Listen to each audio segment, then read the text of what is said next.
Hi! Another LG episode, semi-restoration na naman. Meron tayong Taylor. Ayan o. Common na problema ng Taylor yung nababakbak. So, ayusin natin yan. And board, naka-convex. Baka i-board level and refret. Malalaman natin. Originally, wala talaga to. So, pinakabitan sa ibang shop ng client. Kung kami lang, hindi kami talaga magbubutas na ito. Sa sound hole kami maglalagay, mag-install para original pa rin dito, wala tayong masisira sa side. Ito pang malupit. Dapat ito kung mag-install ka, remove mo lang yan, then dito na maglalagay ng output. So naging parang tatlo. Isa pa, yung bridge. Angat na. So, parang niriglo na rin pero umangat pa rin. Kaya yan nagre-recommend kami ng may lock talaga. Kasi nasa tropical country tayo eh, medyo mainit. Natatanggal siya. And may mga shrinkage na rin dito sa top. So baka ayusin na rin natin and kailangan dito ng recoat. Isa pa, may crack pa. NANI? So re-reinforce na rin natin to sa loob. Tingnan natin kung may reinforcement. O wala, basta dinikit lang. And maglalagay tayo ng reinforcement sa likod. Almost restoration na pala siya. Ito pa, yung pag-install ng preamp. Daming spacer, so hindi magiging pantay yung tunog niyan. So yung ganitong paglagay ng spacer, hindi pa pantay yung tunog. Kasi meron pa doon, no. Dapat flat surface talaga yan eh. Ay, yun, yun na. Dapat flat yung surface. Huwag maglalagay nito kung hindi naman kailangan. And pagkalagay ganyan pa. So hindi magiging pantay. Nakita nyo makapal dito, manipis. Either papalitan mo ng saddle dapat. Ayun yung best. Anyway, abangan nyo na lang yung restoration natin nito. Sana mapaganda natin talaga. Hindi natin ma-disappoint yung may-ari. Yeah! Woo!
Tama lang na bumaon. Saka hindi yung isang pokpong. Lalo pag ebony. Pag ebony talaga, nababakbak. Gandaan lang. Sa awang paras.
Taylor na maraming butas dyan.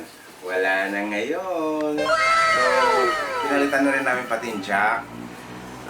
Yung bridge ni-reglue na with lock. And bagong saddle, ni-refret na rin to stainless, tapos binord level para sure na diretso. Then nag-custom tayo ng truss rod cover since missing siya. Iitiman na lang to mamaya. And full coat para mukha siyang bago. And ma-inspire din natin yung may-ari ulit na mag-gitara siya.